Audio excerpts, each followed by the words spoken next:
Hi friends, இன்னைக்கு நம்ம என்ன டிஷ் பண்ண போறோம்னா பருப்பு பொடி. அதுக்கு தேவையான பொருட்கள்: பருப்பு 1 கப், பொட்டுக்கடலை 1/4 கப், காய்ந்த மிளகாய் 4, மிளகு 1 டீஸ்பூன், சீரகம் 1 டீஸ்பூன், பெருங்காயத்தூள் 1/4 டீஸ்பூன், கருவேப்பிலை 10, நல்லெண்ணெய் 1/4 டீஸ்பூன், உப்பு. கடாயி சூடு பண்ணிட்டு 1 டீஸ்பூன் எண்ணெய் ஊற்றிக்கோங்க. 1 டீஸ்பூன் எண்ணெய் ஊற்றி பருப்பு எடுத்து வறுத்துக்கோங்க. பொன்னிறமா மிதமான தீயில வச்சுக்கோங்க, ரொம்ப ஹை ஃப்ளேம்ல வைக்காதீங்க. பருப்பு 1 டீஸ்பூன் போட்டு பொன்னிறமா வறுத்துக்கோங்க.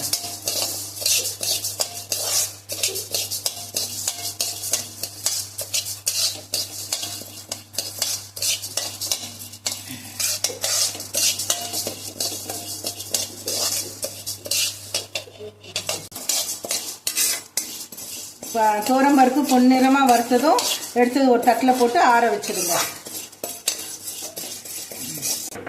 இப்போ பொன்னிறமா வறுத்ததும் பருப்பு ஆற வச்சதும் காஞ்ச மிளகாய் போட்டு வறுத்துருங்க.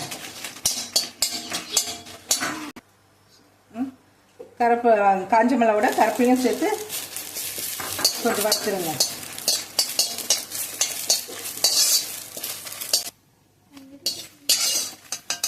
காஞ்ச மிளகாவும் வறுத்து எடுத்தோடனே எடுத்து தட்டில் போட்டு ஆற வச்சுருங்க. அடுத்தது 1/4 கப் ஒடச்சக்கடலை போட்டுக்கோங்க. அதுவும் பொன்னிறமாக வறுத்துருங்க. ஒடச்சக்கடலை பொன்னிறமானதும் எடுத்து தட்டில் போட்டு ஆற வச்சுருங்க. இப்போ 1 டீஸ்பூன் மிளகும் 1 டீஸ்பூன் சீரகமும் போட்டு வறுத்துருங்க. மிளகு சீரகம் வறுபட்டதும் எடுத்து தனியாக வச்சுக்கோங்க. கேஸ் ஆஃப் பண்ணிட்டு பெருங்காயம் தூளும் உப்பும் போட்டு ஒரு கலரிடுங்க. சூட்டிலேயே பொரிஞ்சா போதும், அதுக்கு மேலே ஹீட் வேண்டாம். எல்லா பொருட்களையும் தனித்தனியாக வறுக்கணும், இல்லை ஒன்றா வறுக்கக்கூடாது. ஒற்றைக்கடலை தனியாக வறுக்கணும், பருப்பு தனியாக. இது சூடே போதும். எல்லா பொருட்களையும் மிதமான தீயில் தனித்தனியாக வறுத்ததும் ஆற விட்டு மிக்சி ஜாரில் போட்டு நைஸாக அரைக்கவும்.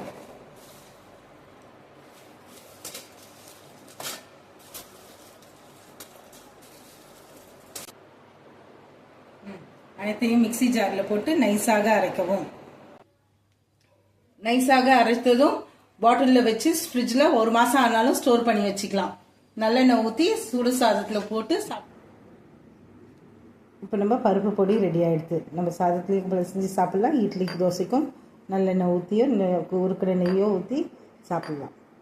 சாப்பிட்டுட்டு எனக்கு கமெண்ட் பண்ணுங்கள். மறக்காமல் ஃபுட் எக்ஸ் சேனலுக்கு